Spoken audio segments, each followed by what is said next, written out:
Hello everyone, সবাই ভালো আছো নিশ্চয়ই। আজকে আমাদের প্রথম কাজ হচ্ছে বোর্ডে এই 15টা লাড্ডু দেখতে পাচ্ছি, এদেরকে প্যাকেটে ভরে ফেলা। এক একটা প্যাকেটে 6টা করে লাড্ডু ধরে। তাহলে কটা প্যাকেট হবে? তোমরা বললে খুব সিম্পল, এই 6টা নিয়ে একটা প্যাকেট, এই 6টা নিয়ে আর একটা, আর এই 3টে পড়ে থাকবে। একদম ঠিক। এইটা কি আমরা এরকম ছবি না এঁকে করতে পারতাম? অনায়াসে করতে পারতাম। মোট কটা আছে লাড্ডু? 15টা। কটা কটা করে প্যাকেটে রাখছি? 6টা করে। তাহলে 6 দিয়ে এটাকে ভাগ করে দেব। উত্তর হলো 6 দুগুণে 12, অর্থাৎ 2টো প্যাকেট, আর 3টে থাকলো পড়ে। একদম ঠিক। এইটাকে আমরা বলি ডিভিশন প্রসেস বা ভাগ প্রক্রিয়া। হ্যাঁ, এটা তো জানি, এটা তো আমরা খুব ছোটোবেলা থেকে করে আসছি। করে এলেও কিছু কিছু ইম্পর্ট্যান্ট দিক আমরা ওভারলুক করে যাই। আজকে এইটার উপরে ভিত্তি করেই আমরা খুব জটিল কয়েকটা জিনিসের আলোচনা করব। ভয় পেও না, বুঝতে সহজ হবে। দেখো, আগে একটু চট করে রিভিশন দিয়ে নিই কোনটাকে কি বলে। যেটাকে ভাগ করা হচ্ছে তাকে আমরা বলি ভাজ্য, ইংলিশে ডিভিডেন্ড।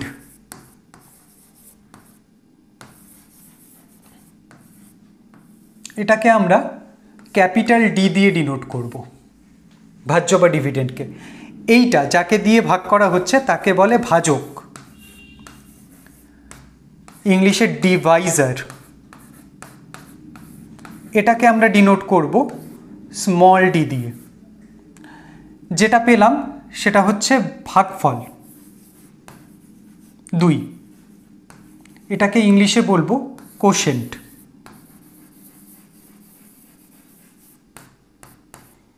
এটাকে আমরা ডিনোট করব স্মল কিউ দিয়ে।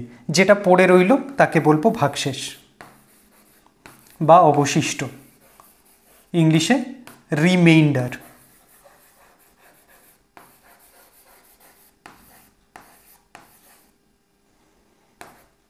এটাকে আমরা ডিনোট করব স্মল আর দিয়ে। তাহলে এখন আমরা কয়েকটা জিনিস একটুখানি ঝালাবো। আমি তোমাকে যদি উল্টো কথা জিজ্ঞেস করতাম যে কোনো একটা ভাগ অঙ্কে ডিভাইজার হচ্ছে 6, কোশেন্ট হচ্ছে 2, আর রিমেইন্ডার হচ্ছে 3, ভাজক 6, ভাগফল 2, ভাগশেষ 3, তাহলে ভাজ্য কত? তুমি বললে এটাকে আমি এই মিষ্টির অঙ্কটার মতো করেই ভাবি। 6টা করে মিষ্টি নিয়ে এক একটা প্যাকেট হয়, এরকম 2টো প্যাকেট হয়েছে। তাহলে প্যাকেটে ঢোকা মিষ্টি কটা? তুমি বললে 6 গুণ 2, অর্থাৎ 6টা 12টা প্যাকেটে ঢুকে বসে আছে। বললে হ্যাঁ। তারপরেও 3টে নিচে গড়াগড়ি খাচ্ছে, তাহলে এরাও ছিল, তাহলে মোট ছিল এতগুলো। আমি বললাম একদম ঠিক, 6 দুগুণে 12 আর 3-এ 15, এটাই তো ছিল একদম। তাহলে আমি 15টা নিয়ে ভাগ করতে বসেছি। এখান থেকেই যেটা পেলাম আমাদের বহুল চর্চিত একটা রিলেশনশিপ, ডিভিডেন্ড বা ভাজ্য সমান সমান ভাজক গুণ ভাগফল যোগ ভাগশেষ। তুমি বললে হ্যাঁ, এটা তো জানি, খুব ভালো কথা। এখানে 2টো জিনিস আমরা নতুন জানবো। আমি না অঙ্কটা এইভাবেও করতে পারতাম। 15টা আছে মিষ্টি, 6টা করে নিয়ে প্যাকেট হচ্ছে, ভালো কথা। আমি একটা প্যাকেট করব। তুমি বললে আচ্ছা ঠিক আছে, তাহলে কটা পড়ে থাকে? তুমি বললে 9টা। এবারে তুমি বলো, 6টা করে নিয়ে প্যাকেট করতে তুমি পারমিটেড, তোমার সামনে 9টা পড়ে থাকে কি করে? 9টা তো 6-এর থেকে বড়, তার মানে আরও প্যাকেট হবে। অঙ্কটা এখানে ভুল হয়েছে? না, ভুল হয়েছে কথাটা বলা ভুল হবে, অঙ্কটা ইনকমপ্লিট আছে। তাহলে আমি ফার্দার এই অঙ্কটাকে ফ্রেশ করে এই রকমভাবে করতে পারি, না হলে আমি এইভাবেও করতে পারি। আচ্ছা, 9টা তো পড়ে আছে, আগের যে 6টা উঠে গেছে তাকে নিয়ে আমি আর ভাবছি না, এই 9টা পড়ে আছে, তাহলে এই 9কে আবার আমি 6 দিয়ে ভাগ করব। কবার যাবে? একবার, তাহলে পড়ে থাকলো 3টে। এইবারে আমার অঙ্ক কমপ্লিট হলো। কমপ্লিট হলো বুঝলাম কি করে, কারণ এবারে আমার ভাজকের থেকে ভাগশেষটা ছোট এসছে। ভাগশেষ ছোট আসা মানে আমার অঙ্ক শেষ, কারণ ভাগশেষ বড় কখনো থাকতে পারে না, যদি বড় থাকে তার মানে আরও ভাগ যাবে। আমার কথাটা বুঝতে পারছো তো? এইটা এইভাবে আমরা কেন করলাম, কারণটা পরে বলছি, আরেকটা জিনিস করে নিই। আচ্ছা, তাহলে এই যে পেলাম D equal to D Q plus R, এখানে কিন্তু মেনশন করে দিতে হবে আমার রিমাইন্ডারটা বা ভাগশেষটা সবসময় জিরোর থেকে বড় বা জিরোর সমান হতে পারে, কিন্তু আমার ভাজকের থেকে ছোট হবেই হবে। তাহলে ম্যাথমেটিক্যালি এইটাকে এইভাবে লেখা হয়। কেমন? তাহলে আমার রিমাইন্ডার বা ভাগশেষ জিরো থেকে শুরু করে ভাজকের থেকে কম যে কোনো পূর্ণ সংখ্যা হতে পারে। তুমি বললে আচ্ছা ঠিক আছে, এইটা একটু কেমন কেমন লাগছে, আমাদের এত কঠিন ভাষা ব্যবহার করার অভ্যেস নেই, এটা অভ্যেস করতেও হবে না, এটা জাস্ট জানার জন্য। এইটা যারা অভ্যেস করে সেরকম একজন ম্যাথমেটিশিয়ানের নাম ছিল ইউক্লিড, গ্রিক দেশের ম্যাথমেটিশিয়ান। তিনি একটু কায়দা করে এটাকে লিখলেন যে আমার Deviser into quotient plus reminder করে ডিভিডেন্ড যে পাচ্ছি, এইটার মানে আমি কোনো একটা নির্দিষ্ট সংখ্যা, ধরা যাক 25, তাকে যদি কোনো একটা নির্দিষ্ট সংখ্যা 8 দিয়ে ভাগ করি, সবসময় একটা নির্দিষ্ট সংখ্যাই উত্তর আসবে, দ্যাট ইজ 3, এবং আরেকটা নির্দিষ্ট সংখ্যাই আমার ভাগশেষ আসবে। বললি এ আবার কি, তা তো আসবেই। এই জানা জিনিসটাই উনি এইভাবে লিখলেন এবং বললেন এইটা সবসময় সত্যি হবে, তাই এটাকে বলা হয় লেমা। এই গোটা জিনিসটাকে তাই বলা হয় ইউক্লিডস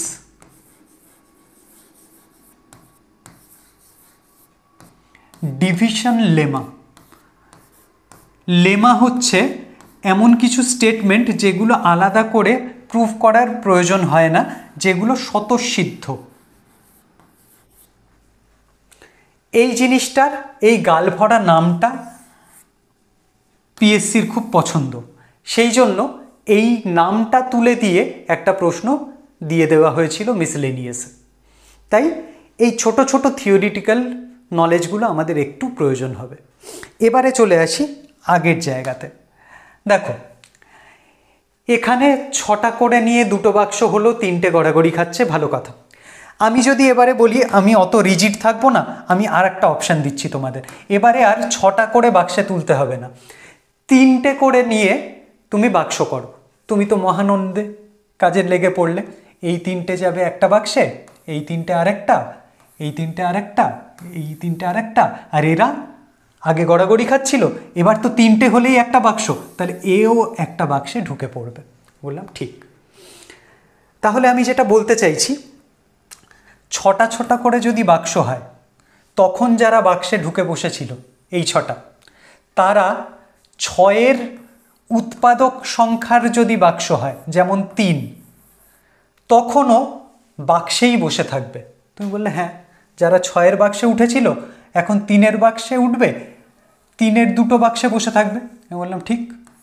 তাহলে বাক্স সংখ্যা বাড়তে পারে, কিন্তু আমি বলতে চাইছি যারা বাক্সে অলরেডি বসে আছে তারা বাক্সেই থাকবে, বাইরে আর গড়াগড়ি খাওয়ার জায়গা নেই। যদি আমার এই দ্বিতীয় ক্ষেত্রের পারমিটেড নাম্বারটা আগেরটার উৎপাদক হয়, 6-এর উৎপাদক যেহেতু 3, তাই এই 3টে বাক্সে ফিট হয়ে গেল। কথা বুঝতে পারছো? তাহলে এখানেও এই 3টে আরেকটা বাক্সে ফিট হচ্ছে, এই 3টে আরেকটা বাক্সে ফিট হচ্ছে। তাহলে যারা বাক্সে বসেছিল 6-এর ক্ষেত্রে, তারা 3-এর ক্ষেত্রেও বাক্সে বসেই থাকবে, পরিবর্তনটা যা আসবে রিমাইন্ডারে। তাহলে আমি যদি বলি, একদম সিম্পল প্রশ্ন, যখন আমি 6টা করে বাক্স বানাচ্ছিলাম তখন এখানে 2টো বাক্স হয়েছে, 3টে নিচে পড়েছিল, খুব ভালো কথা। এখন আমি যদি 3টে করে বাক্স নিই তাহলে কটা পড়ে থাকবে? তুমি বলবে 3টে করে বাক্স তার মানে এটা কি 6-এর ফ্যাক্টর? হ্যাঁ হ্যাঁ, 6-এর ফ্যাক্টর। তাহলে যারা অলরেডি বাক্সে আছে তারা বাক্সেই থাকবে, এদের নিয়ে কোনো চিন্তা নেই। ঝামেলা ছিল রিমাইন্ডারকে নিয়ে, 3টে নিচে গড়াগড়ি খাচ্ছিল।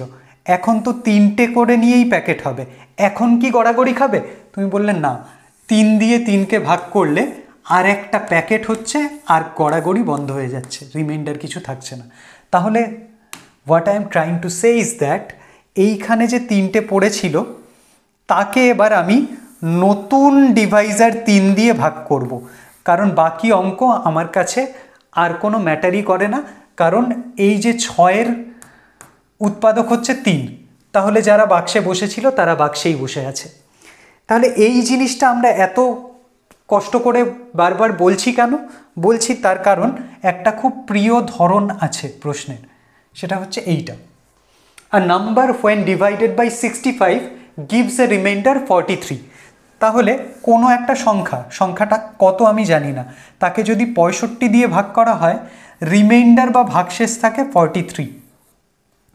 তাকেই যখন 13 দিয়ে ভাগ করা হয়, same number is divided by 13, the remainder will be. আমাকে দেখতে হবে 65টা করে যখন প্যাকেট হচ্ছিল তখন 43টা গড়াগড়ি খাচ্ছে, কারণ 65টা হলে তবে একটা প্যাকেটে সে উঠতে পারবে। এখন বলছে না, 65টা করে দরকার নেই, তুমি 13টা করে প্যাকেট করো। তুমি বললে আচ্ছা, তাহলে যারা 65-র প্যাকেটে উঠে গেছিলো তারা উঠেই থাকবে, তাদের নিয়ে ঝামেলা নেই। এই 43টা উঠতে পারছিল না, তাহলে আমি দেখি এই বাইরে গড়াগড়ি খাওয়া 43টা 13টা করে যখন প্যাকেট হবে তখন কি অবস্থায় থাকবে? তুমি বললে 13, 3 13 39, পড়ে থাকবে 4টে। একদম ঠিক। তাহলে আমার উত্তর কি হবে? 4। তাহলে এই যে অঙ্কগুলো আমরা খালি ভাবি এইটা এলে এইটা করে দেব, কখনো পিছনের কারণটা নিয়ে মাথা ঘামাই না। ফলত কি হয়, একটা অঙ্কের নিয়ম আমরা আজকে জানছি, যেটা 2 দিন বাদে প্র্যাকটিস না করলে আমি ভুলে যাব। তার থেকে একবার যদি আমি মাথা খাটিয়ে ব্যাপারটা বুঝে নিই, তুমি আজীবন এটা মনে রাখতে পারবে। মিলিয়ে নিও। তাহলে এই ধরনের অঙ্ক যখনই আসবে, আমি দেখব প্রথমবারের যে ভাজক তার কি ফ্যাক্টর দ্বিতীয়বারের ভাজক। তুমি যদি দেখো হ্যাঁ, তাহলে তুমি ভাগশেষকে অ্যাটাক করবে, ভাগশেষকে নতুন ভাজক দিয়ে ভাগ করবে, তখন যেটা রিমাইন্ডার থাকবে সেটাই হবে আমার উত্তর। এই হচ্ছে ট্রিক, তার পেছনের কারণ হচ্ছে ওই যে। ঠিক আছে, তাহলে চলো এই ধরনের আর একটা অঙ্ক করি। আর নাম্বার হোয়েন ডিভাইডেড বাই 120, 120 দিয়ে যখন ভাগ করা হচ্ছে কাউকে, তখন রিমাইন্ডার থাকছে 75। When the same number is divided by 50, তখন রিমাইন্ডার কত? আমরা লাফ মেরে করতে চলে গেলাম, 50 দিয়ে ভাগ করলাম 75কে, 50 25 পড়ে থাকবে। এখানে আছেও, এটা কি উত্তর? না, খুব বড় ভুল হয়ে গেল আমাদের। কেন? আমি বলেছিলাম একটু স্থির মনে কাজ করতে। প্রথমবারের ভাজককে 120, দ্বিতীয়বারের ভাজককে 50, 120-র ফ্যাক্টর কি 50? তুমি বললে না, না, তাহলে এই জিনিসটা হবেই না। তাহলে যতবার আমি এরকম পাবো যে আগের ভাজকের ফ্যাক্টর না পরের ভাজকটা, কখনোই আমি এক্স্যাক্ট ভ্যালু বলতে পারবো না কত রিমাইন্ডার থাকবে, এক একবার চেঞ্জ হয়ে যাবে। তাহলে এটা ক্যান নট বি ডিটারমাইন্ড হবে। কথা বোঝাতে পারলাম? তাহলে এই ধরনের অঙ্কগুলো আমরা এখন ডিল করতে পারবো। তাহলে তুমি যদি এরকম কিছু ট্রায়াল দাও, আমি যদি বলি কোনো একটা সংখ্যাকে 72 দিয়ে ভাগ করলে রিমাইন্ডার থাকে 27, তাকে 24 দিয়ে ভাগ করলে রিমাইন্ডার কত থাকবে? তুমি বললে 72, তার ফ্যাক্টর কি 24? ইয়েস। তাহলে 24 দিয়ে অ্যাটাক করো 27কে, 24 দিয়ে 27কে ভাগ করলে 24 একবার যাবে, রিমাইন্ডার থাকবে 3। তাহলে আমার দুটো পয়েন্ট, এক হচ্ছে ফ্যাক্টর কিনা যাচাই করা, তারপরে ভাগশেষকে ভাগ করা। আরেকটা করব, চলো। কোনো একটা সংখ্যাকে আমি যদি 54 দিয়ে ডিভাইড করি, আমার 50 রিমাইন্ডার থাকে। তাকে যদি 18 দিয়ে ভাগ করা হয়, তাহলে কত রিমাইন্ডার থাকবে? তুমি বললে 18 54-এর ফ্যাক্টর, ওকে, তাহলে এলিজিবল। তাহলে আমি 18 দিয়ে 50-কে ভাগ করব, 18 দুগুণে 36, 14 থাকবে রিমাইন্ডার, একদম ঠিক। আরেকটা লাস্ট, কোনো একটা সংখ্যাকে 25 দিয়ে ভাগ করে রিমাইন্ডার থাকছে 23, সেই সংখ্যাকে 7 দিয়ে ভাগ করলে রিমাইন্ডার কত? তুমি বললে না না না না না, ব্রেক মারতে হবে। 25-এর ফ্যাক্টর কি 7? না, তাহলে বের করা যাবে না, ক্যান নট বি ডিটারমাইন্ড।